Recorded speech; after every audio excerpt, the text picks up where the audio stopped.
In this video, we will be showing you how you can reset the Reolink NVR to factory settings.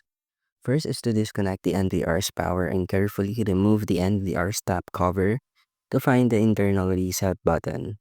Find the small reset button. You can check the link or the Reolink support for your specific model.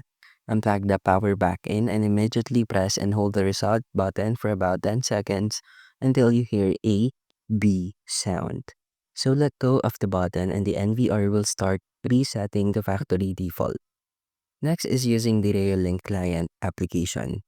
Open the app on your PC or the Reolink app on your phone and go to device settings and head to system and click the maintenance or device settings and then head to the advanced.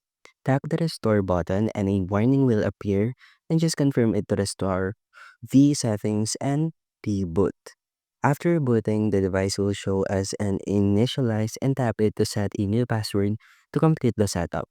And that's how you can reset Reolink NVR to factory settings, and thank you for listening.